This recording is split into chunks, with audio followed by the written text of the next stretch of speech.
Tonight on 2020. Crazy, stupid luck. The one winning ticket was sold right here. Winning the lottery. But be careful what you wish for. We certainly hope Abraham's alive and well. He went from dead broke to multi-millionaire to just plain dead. You get tired of people asking you for money all the time? They don't take no for an ounce. But who was mooching? She was like, I can help you clean him out. And who was murdering? Devious, manipulative, evil. Tonight, follow a cat and mouse game to smoke out the killer. Crazy characters. I don't like Lord Jesus, I'm gonna go to jail. This is somebody with pretty much of a room temperature IQ. Secret confessions. Caught on tape. I'm so deep in this with you right now. If you go down, I go down. And one of the most outrageous showdowns we've ever recorded. Why are you laughing? A man is dead. He's been murdered, clearly. Yes. And you're laughing. Here now, David Muir and Elizabeth Vargas. Good evening. Want to get rich quick? Well, easy. Just win the lottery jackpot. The number of people who do these days is staggering. Some 1,600 instant millionaires a year. And the jackpots just seem to be getting bigger and bigger. Most of us are still grieving over not winning that $448 million jackpot just a month ago. That's why we're still here. But along with that big check, the winners should always get the warning, be careful what you wish for. We've all heard the stories about friends and families being torn apart over newfound wealth. But murdered? Matt Gutman on the case in Florida tonight when crazy, stupid luck runs out. Here are tonight's winning numbers. 12. 6. 13. 6 numbers. 34, 42. Just random digits. 52. Until sometime later, when those 6 numbers put a man 6 feet under. His body eventually discovered buried beneath a concrete slab in a backyard. The incredible story begins far from the glitz and beaches most of us think of as Florida. Past the citrus fields in the middle of the state, all the way to the outskirts of the sleepy town of Lakeland. And the doorway of this barbershop. It's here where owner Greg Smith first met a 42-year-old man with the colorful name of Abraham Shakespeare. He used to come around to the shop, let him work, get paid, or buy him something to eat, you know. That's how I first met him. His name, Abraham Shakespeare, evokes both the Old Testament and Elizabethan plays. But our modern-day tragic hero would have read neither. He was illiterate and down on his luck. You know, he was a less fortunate person. You couldn't make it up. Shakespeare was like a living, breathing Lotto commercial. The kind of guy you'd love to see moving from the poorhouse to the penthouse overnight. Action news. Breaking lottery news, you're not going to believe this. And one fateful day, the fairy tale came true. Of all people, Abraham Shakespeare won a jackpot worth 30 million bucks. And one day, he came to the barbershop, and he was like, Greg, listen, I'm finna buy me a new car. I hit the lottery. Man, get out my face. He ain't hit no lottery.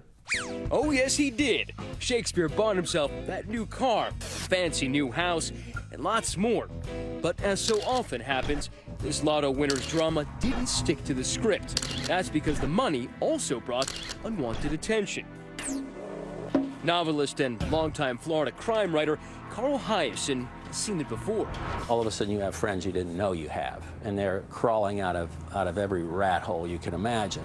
Did you know that he was losing his fortune? Did you know that all that money was being frittered away?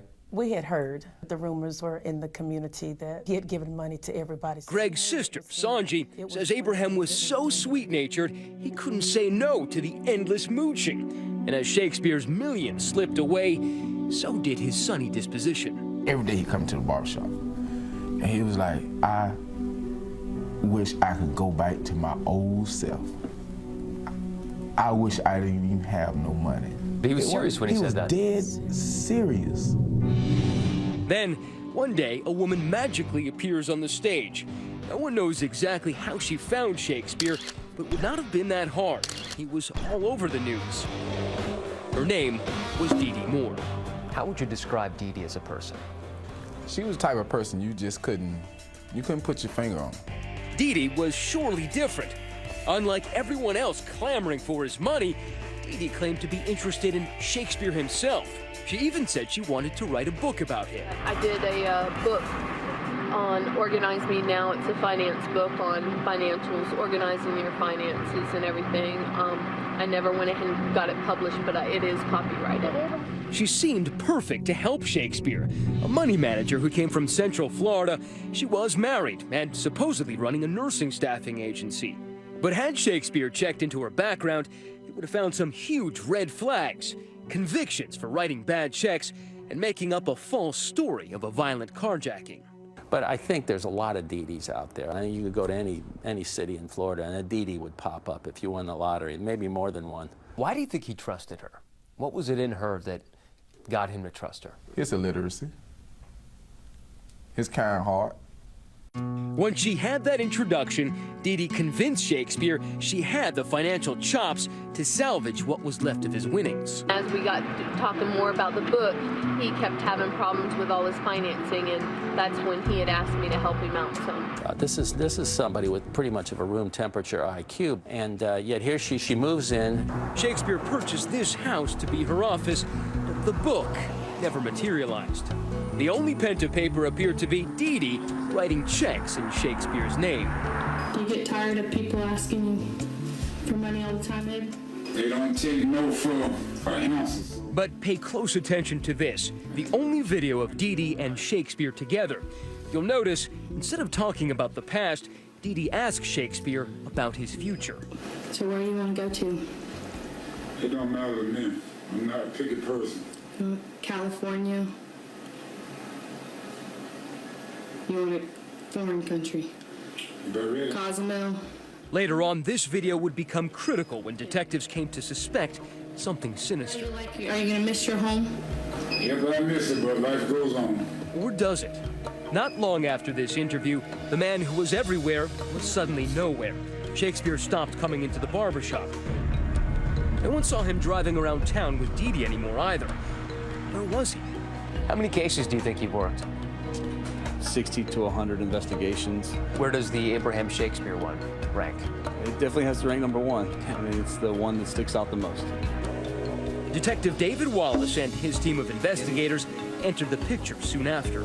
He knew that something was fishy, but it seemed like he didn't have enough evidence. Correct. With everyone wondering what had happened, Dee Dee was the only one with an answer. I don't want nobody to be able to talk to me. I don't want nobody to be able to track me. And I'll come back every so often. She explained to the detectives and anyone else who asked that Shakespeare had skipped town, tired of people hounding him for cash, just as that videotape she created seemed to suggest. Are you going to miss your home? Yeah, but I miss it, but life goes on. Only one problem. The cops find no corroborating evidence. Shakespeare has simply left on his own. We certainly hope Abraham's alive and well, and he has successfully hidden himself away. But our investigation doesn't lead us to believe that at this time. It's about this time that Dee Dee reaches out to Greg Smith. Turns out, Greg isn't just Abraham's boss. He's one of his borrowers, too. He owes Shakespeare $63 grand. I was going through some bank issues, and I was waiting on the bank to give me a loan. And he was like, well, why don't you just pay me back? Next thing I know, he had papers drawn up in a $63,000 check. The cops would learn that Dee Dee now has a proposal for Greg. Help her avoid the heat, and she'll help him avoid his debt. Fast forward a few weeks to a most unusual night at the local Cracker Barrel. Dee Dee is having dinner with Shakespeare's mother, Elizabeth, when Dee Dee's phone rings. She says it's Abraham calling from wherever he is, but in reality, the caller is none other than Greg Smith, Abraham's friend and boss from the barbershop, now in cahoots with Dee Dee. I was like, Mom, how you doing? This Abraham. I'm okay. I just want to let you know I'm okay. And I hung up. So that's how he spoke, just sort of slowly and haltingly. That's just how he talked. Why would Smith do such a cruel thing? He says he thought it was okay because it would make Abraham's mother feel better. What he didn't know was that the cops are already all over Dee Dee. Their surveillance tracks his phone, and a short time later, they pull him over. And this is right after you made that phone call? Yeah, they was like, get out the car. I said, oh, Lord. I'm like, Lord Jesus, I'm going to jail. So now the cops are questioning the barber and still following the blonde, Dee Dee. At that point, no one could have predicted where the case would go, or that the big break would come from a little can of Red Bull. Stay with us.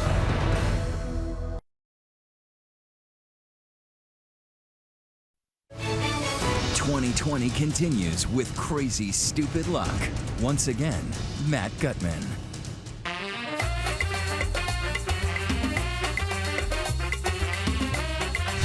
Well, once they started doing a lottery in Florida, all of us who lived here our whole lives knew that it was just going to be a recipe for disaster for some people. Carl Hiaasen knows all about bizarre Florida murders. The real ones he covers in the Miami Herald, plus the ones he makes up. Novels like Lucky You, where a Florida lottery winner ends up dead. Florida, it really is a magnet. It's a magnet for predators. It's a magnet for scammers. It's a magnet for sleaze.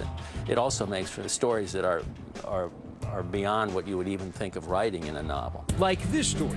Abraham Shakespeare, an illiterate worker in a Lakeland, Florida barbershop, has won the lottery and then vanishes.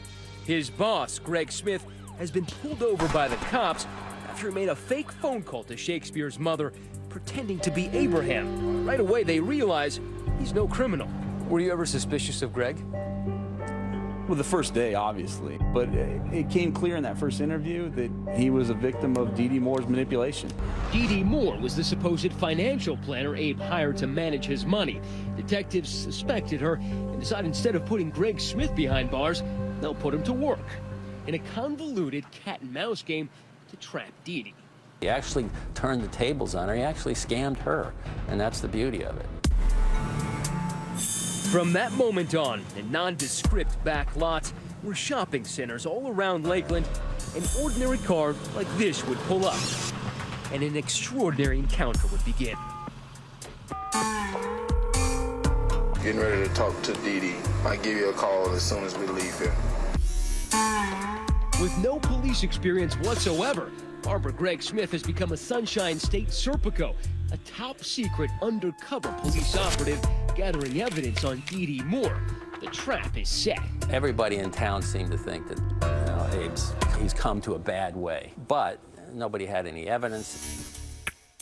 I didn't set a plan out to go catch him. I just told him I'd see what I could do. I think what we should do is come up with a What he did was record hour after hour of conversations with Dee Dee Moore, tricking her with a homemade spy system straight out of James Bond. With an extremely delicate microphone as well. That's brilliant.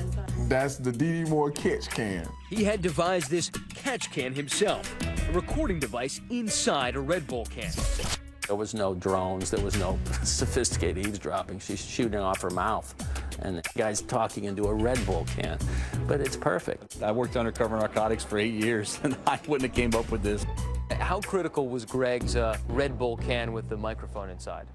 It was great because it got those conversations. I mean, 90% of those tapes speak for themselves. Dee Dee thought she had bought Greg's loyalty. Remember, cops say she told him that if he helped her out, she would help him out, forgiving the $63,000 loan he had taken from Abraham. If they ever come back to you, a guy paid you to do this. Yeah. For Abraham. In this conversation, she wants Greg to call a man who'd been telling the cops Shakespeare was dead, and using a fake voice, convince him that Abraham was alive and well. See, he keeps telling everybody Abraham's dead. The other day, he went around to the bar and said all kinds of He's killing me, man. Well, I'm finna go do this here right now. Are you sure he's not gonna know your voice? Because if that's Baby, blown, we're I got you. Dee Dee's name, of course, was not to be brought up. Well, they'll never know about you anyway. I'll never give you up. You know what I'm saying? Ever. This is one of the many recordings revealing Dee Dee's plots and unguarded thoughts. I'm so deep in this with you right now. If you go down, I go down right now. Yeah. You don't understand Ever. that. If you go, I go. You never And that's the way it is. I'm not gonna get caught. Doing this type of I got to find Abraham. I just need some time. And Eddie. Dee Dee never suspected anything, believing they had that business arrangement. I'm gonna go see if I can't get you that money. I'll call you in just a few minutes. And at this point, were you convinced that Abraham was dead? Not yet still. Not yet. Nope. Nope. Because she hadn't really showed any signs that he was dead. Even though the police said that they suspected her in murdering him. They had a suspicion, but they didn't know. What you think about this damn detective Wallace when I called him? And he's still trying to bring me up. He's still trying to say I killed him. So every time he met her, you were there watching? With the exception of 1 or 2 times. Was there ever a point at which you felt like Greg Smith was in danger or threatened? So yeah, there were times that he put himself, you know, just by helping us out, probably did put himself in harm's way. Smith turns into Dee Dee's yes man, agreeing to anything she suggested, even posing as a dangerous drug dealer Dee Dee fabricated and blandly named Ronald. I'm like, well, who Ronald? You know what I'm saying? Who is Ronald? Well, Ronald is the guy, the drug dealer from Miami that saw Shakespeare. I'm Ronald. Ronald's imaginary. Oh, what a tangled web Dee Dee was weaving. Ronald's connection to everything would be unclear for some time. I don't even know Ronald's last name. Not until another conversation in Greg's car that January. Dee Dee had come not to mourn Abe Shakespeare, but to re-bury him. Just like when we dug my mother's septic tank, all you gotta do is dig some steps in the wall to come out. She asked me, would I help her move Abraham's body? I was like, huh? See, the thing is, it's kind of out in the open. Like, neighbors would be able to see whatever I'm doing. They ain't gonna be able to see me because I'm gonna hit that about 6 o'clock in the morning. You heard it right. Dee Dee has just revealed to Greg and the cops she knows where the body is. Greg says he suddenly realizes the truth. He's speaking to Abraham Shakespeare's killer. Then she goes on to say, I can show you where the body's at. But the problem is the body's on my property. Just like I figured, the goddamn body's still on that property. We're moving the body tonight.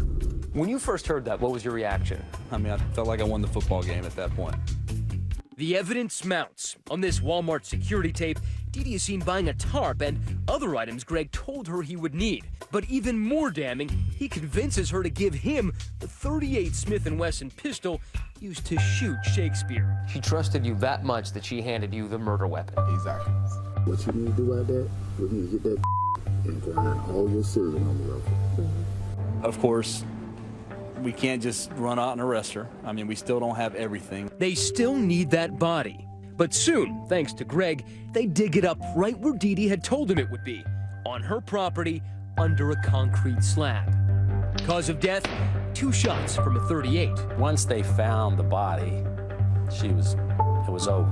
You know, it was over. He didn't crawl in there himself, and the only one who had a motive to do that was her. Well, you gonna arrest me? That's up to you. I want to know what happened, but that's up to you, okay? The jig is up, but Dee Dee is still dancing. On this interrogation tape, she tries to blame the murder on someone else. That's a common defense tactic, is to come up with a mysterious intruder, a mysterious person, a killer, a bad guy who comes and does the deed and vanishes. Tearing a page from the Jodi Arias playbook, Dee Dee says that drug dealer named Ronald was the real killer, who threatened to kill her if she said anything. Honestly, what he calls himself. Okay. Your mind's moving 100 miles an hour. Dee Dee, it's not feasible what you're telling me. What you're saying is impossible. No one buys the story. Dee Dee apparently forgot she had asked Greg to pretend to be Ronald the drug dealer. She forgets that she had put you up to be Ronald. Exactly. And that you know that he's imaginary. Exactly. She forgot I was Not that Ronald. smart after all. And imagine her shock when she finds out Greg's been working with the cops all along. Dee Dee, we talk to him 10 times a day. We know every move you make. You start telling so many lies that you trip over your lies, but that's very common. This is just about greed. It's all about greed. Next, the jury hears how Shakespeare lost his wallet before he lost his life. She made it sound like she wanted to clean him out. Stay with us. So if you won as much money as Abraham Shakespeare did, would you let everybody know or try to keep it a secret? Let us know on Twitter. Use the hashtag ABC2020, and we'll be right back.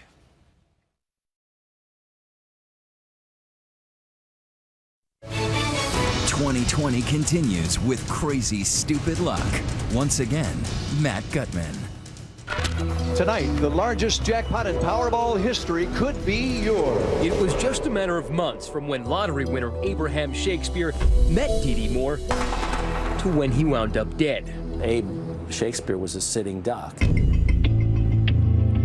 There was just no way it was going to end well. Now, who knew it was going to end this badly? State of Florida versus Doris Donegan Moore. This is where it ended up. A courtroom and a murder trial for Dee Dee Moore. Yep, that's Dee Dee, cut off from Clairol in custody. She's now a brunette. She took extreme, calculated steps to avoid detection. Dee Dee pleads not guilty, and though she never takes the stand, jurors still hear plenty from her in court, in a stream of dramatic, emotional outbursts. Court officials mercifully turned off the microphones, but the judge still had distinctly negative reviews. Just a moment, ma'am. Just a moment. I'm going to tell you once again, you need to compose yourself. You understand that? Dee Dee has reason to be upset. Witness after witness seemed to condemn her from the stand. Everything in this investigation pointed in the direction of one person, and that was Miss Moore. She would pop up at the oddest times with the oddest stories. Santeria Butler, the mother of Shakespeare's youngest child, became a key witness. She made it sound like she wanted to clean him out. Why do you say that? Because she wanted to know about all of his assets, and she was like, I can help you clean him out. Here's how prosecutors say Dee Dee did it. She had her ex-husband, John Moore, who knew nothing about the evil intent, dig a hole in her backyard, supposedly to bury garbage. Later that day, she shot Shakespeare, put him in the hole, and finally paid a concrete crew to cover that up. Members of the jury, you are about to hear recorded conversations. These recorded conversations are proper evidence. But the case is really all about those secretly recorded audio tapes made by Shakespeare's old friend, Greg Smith. That's Miss Moore getting back in with Mr. Smith. Did he ask him if he's okay or whatever? Yeah. Well, is he still living? The jury hears Dee Dee Moore continuing to instruct Smith to tell people Shakespeare was alive, even though he now knew his gentle friend was dead. You tell him, yeah, he's still living. I said, yeah, he's still living. I said, if anybody want to know if he's still living, yeah, he's still living. Prosecutors say the recordings show Dee Dee's efforts to cover up murder. But I guarantee you, Ronald has killed her. I just know it because the man threatened to kill my son. Here she sounds confused. She's telling Greg about Ronald, the supposed drug dealer who she claims killed Shakespeare. She probably forgot that she'd already asked Greg to pretend to be Ronald. They were doing a big drug deal and Ronald kept turning over his money. I think Ronald killed him for the money Abraham had on it. You call Ronald and you tell this motherfucker, listen here, we finna get you out of this. We need to know where this motherfucker at and if you done did it. It may seem hard to follow the plot of the play in Dee Dee's mind, but it's crystal clear to Greg. There is no drug dealer named Ronald. Did Miss Moore address who to blame if you got caught? Yes, she was addressing the guy Ronald, the imaginary character that she made up. Greg testifies how Dee Dee thought she could fool everyone. For example, when she concocted a fake letter. I'm gonna go to the hotel, I'll write that, go throw it in there, and that's it. It was supposed to be from Abraham himself. Dee Dee wanted Greg to deliver the letter to Shakespeare's mother. She reads it back to him when she's done writing. Give me some time. I will see you, I promise. Give me some time. Remember, detectives first recruited Greg after he had already made a fake phone call to Shakespeare's mom, pretending to be Abraham. Now he reads the fake letter in court. I'm grown and don't have to come back. It takes him 20 minutes to read this forged Shakespearean soliloquy. But one large problem with the plan, Shakespeare's mom would have known Abraham couldn't read or write. I've been through a lot, Mom. You should understand more than anyone. I just need time. How do you do this to a woman, 70-plus-year-old woman who hasn't seen her son in months? I mean, devious, manipulative, evil. I like being missing, just not all over the news. I think the defense had its work cut out for it. Dee Dee's defense to all of this, her lawyers describe the case as circumstantial. That there is no direct evidence against her No witnesses' DNA or fingerprints directly linking her to the shooting. All the evidence taken together is legally insufficient to establish a prima facie case of first-degree premeditated murder against the defendant. Has the jury reached a verdict? Would you please hand that verdict to the bailiff? But thanks to all of those tapes, the jurors needed only 3 hours. The defendant is guilty of first-degree murder. The defendant did actually possess and discharge a firearm causing death. Still, even when the jury convicted her, Dee Dee continued to maintain her innocence. You never see the last of these people. So she's sitting in jail thinking she can still be smarter than everybody else. This is the sociopathic mind. I had a little slip up, but I'll get out of this somehow, and I'll give an interview. Sure enough, she gave one to us. I know I'll go to heaven. God knows I'm innocent. That is one person that knows I'm innocent. As that other Shakespeare wrote, the false face must hide, but the false heart doth know. I think people are complete idiots that think I had anything to do with it. I really do. I think they have no brain cells. Stay with us.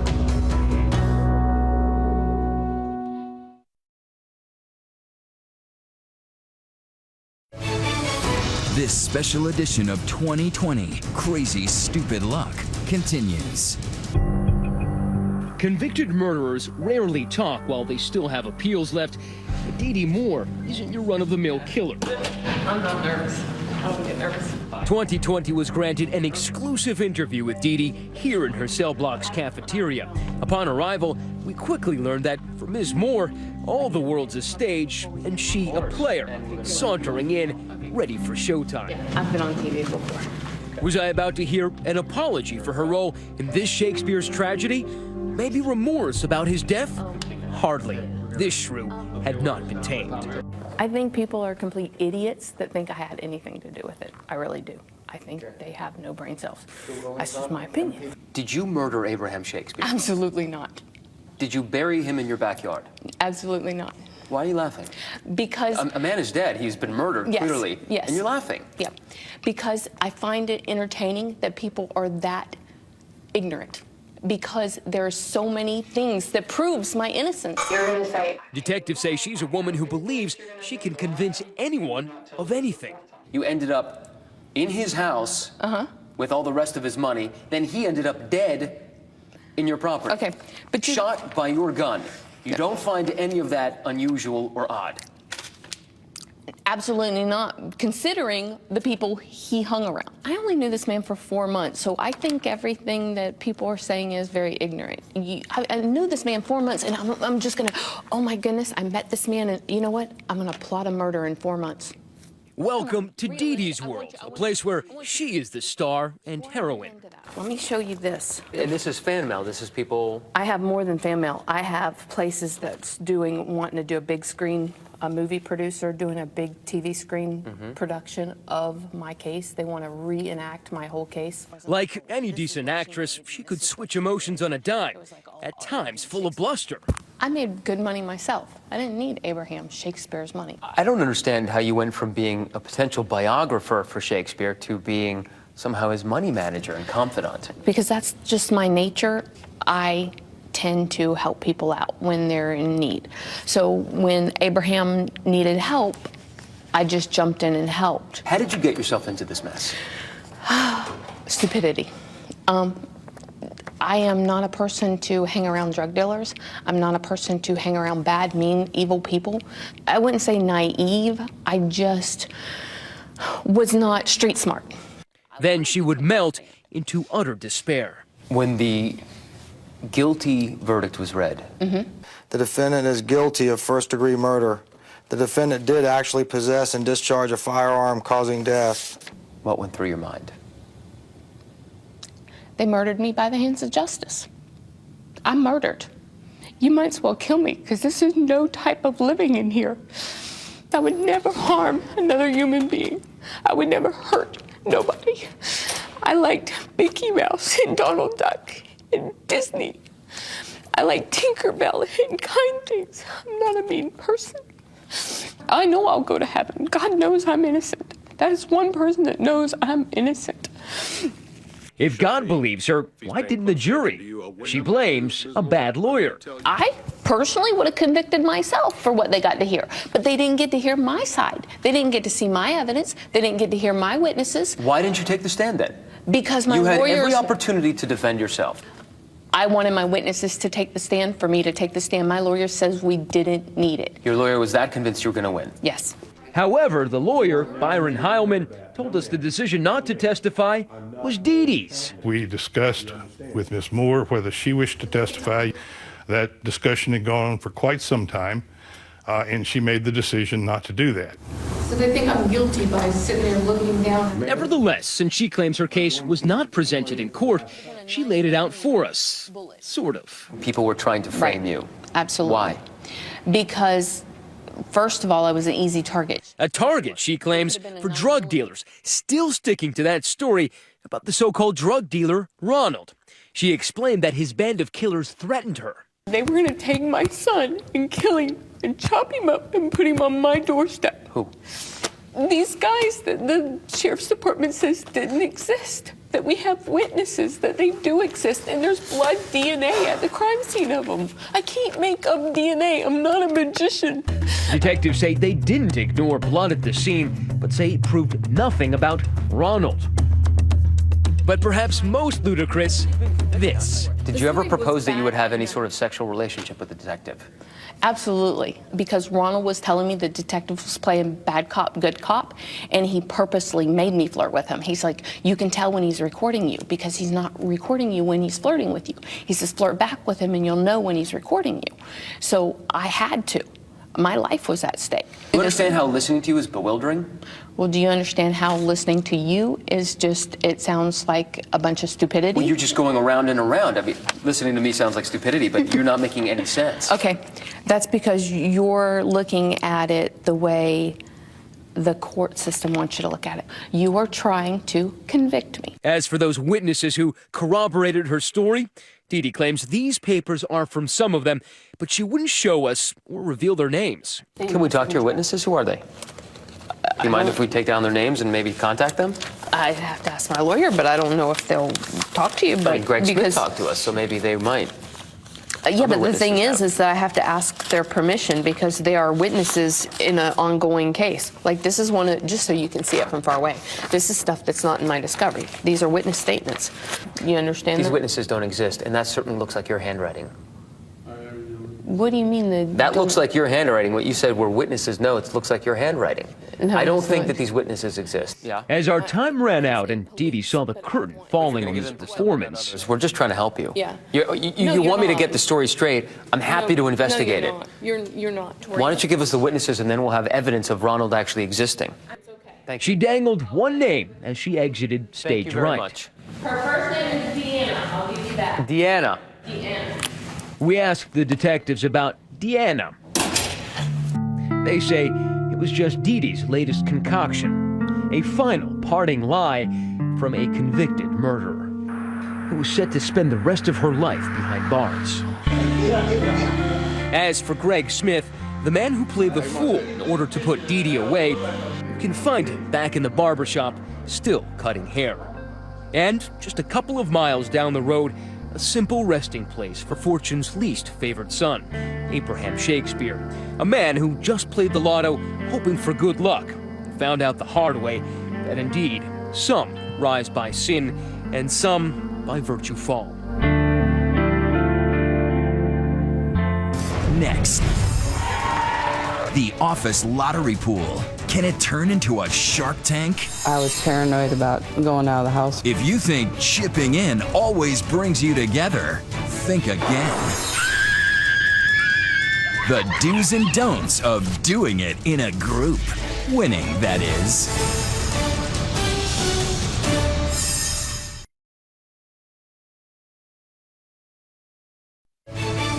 "2020 returns with crazy stupid luck." All right, I've got good news and bad news. Let's start with the good. You've just won a big lottery. Now the bad, you've got to split it with everyone in your office. So take a look at this before you chip in on the next office pool where you could be swimming with the sharks. Here's Cecilia Vega. How would you react if you won the lottery? Like this, right? Well, check out these folks from Toms River, New Jersey. They call themselves Ocean 16. They're a group of 16 government workers who just last month announced to the world they were millionaires. We're very happy, as some of my friends would say. They banded together to buy a ticket for the $448 million Powerball drawing. I hope you've got those tickets. Good luck. Lo and behold, they won. Ocean 16 looks an awful lot like this group. The Lucky Seven. 7 co-workers from Queens whose ship also just sailed in. How do you feel winning all that money? All in all, pretty damn lucky. The truth is, though, these folks are all actors, the stars of the new ABC TV program, Lucky 7. But on the show, premiering in 2 weeks, winning the lottery isn't the end of the story, it's just the beginning. You okay back there? The drama is what happens next. In real life, it's a story you don't hear that often. What happens for all those people we see on TV once the jumping up and down and smiling for the cameras finally comes to an end? It was a bit of a surprise for this group, also known as the Lucky Seven, co-workers in a medical lab in Orange County, California. And I'm looking at the numbers and I'm looking at the ticket. And I said, holy I think we won the lottery. Jennifer Habib says the first big shock about winning was how uncomfortable she quickly felt. I was paranoid about going out of the house for a while. The pictures by that time had been taken and were in the paper, and I didn't want to be identified. That's part of why she and all her co-workers soon quit. Sure, they didn't need the job, but they say being there made them uneasy. When you win the lottery, it throws you into such a conundrum of other problems that you can't even begin to anticipate. And it's really hard when you've never been exposed to that kind of money at any one time. With their newfound freedom, one coworker split the money with a spouse and promptly got divorced. One moved to the Philippines and took up pig farming. None of them anticipated getting sued for a share of the loot, but it happened. A jealous coworker tried to convince a judge that he was part of the group, even though he was off the day they purchased the ticket. The judge didn't buy it. Turns out, it's not uncommon. In Elizabeth, New Jersey, the hard-hatted 5 construction workers weren't fighting someone outside of their group, but the guy who bought their winning ticket in the first place. He tried to claim he picked the lucky number separately from his group purchase, but he couldn't prove it in court, and everybody kept their booty. But in Indianapolis, Indiana, the sensational stylists are still waiting for a judge to sort out who gets what in the case of a group of hairdressers in a similar tangle. They can't agree if the winning ticket was bought for the group or not. At this real estate office in Plantation, Florida, though, it's a very different story for the Good Samaritans. And there it is, our $1 million Powerball check. When a group of workers here got their Powerball winnings, there were no lawsuits. This is what I bought with my money. With my money, I brought a new car. I got LASIK eye surgery. Now I'm 20/15 vision, perfect vision. Beyond the normal life-changing purchases for themselves, though, these folks made life different for others. First, there was Jen Maldonado. There's our lucky charm. She was brand new to the office and hadn't contributed to the pool. Yet after they won, everyone agreed to cut her in just because. Well, that was very emotional. Who gives money to new people who you just met, you know? We were nice and Right. did the right thing. But that was only the start. It became a huge Pay It Forward campaign. They gave money to strangers, a $100 tip to a waiter, big contributions to charity. It's a feeling I can't even explain. It's such a warm feeling inside. It makes you feel like, you know what, I'm changing somebody's life by something so minor. They say it was the most significant change to their own lives. So, this month, when these 2 new workers started at the office, they decided it was a sign. Well, we're going to buy 160 Powerball tickets. They pulled up once again. The goal being not just to win, but to have so much more money to give to others. I won't forget about you. We made our last clerk really happy. We have got our, in this pile somewhere, winning Powerball ticket. Alas, much as we would like to tell you they won again, they did not. But the good vibes at the office go on. And as for Lucky 7, bring me the money! Just pull over from my dead body! Well, you'll have to tune in 2 weeks from tonight to find out what's ahead for those folks. Nice to see it ended well for a change. So after seeing this, would you participate in your next office lottery pool? Let us know on Twitter. Use the hashtag ABC2020. And remember, 2 weeks from now, in this same time period, the premiere of the new ABC series Lucky 7. We'll be right back. And we'll be watching. And that's our special broadcast for tonight. Thanks for watching, and good luck the next time lottery rolls around. I'm David Muir. And I'm Elizabeth Vargas. For all of us at 2020 and ABC News, good night and have a great week. And we'll see you on Friday.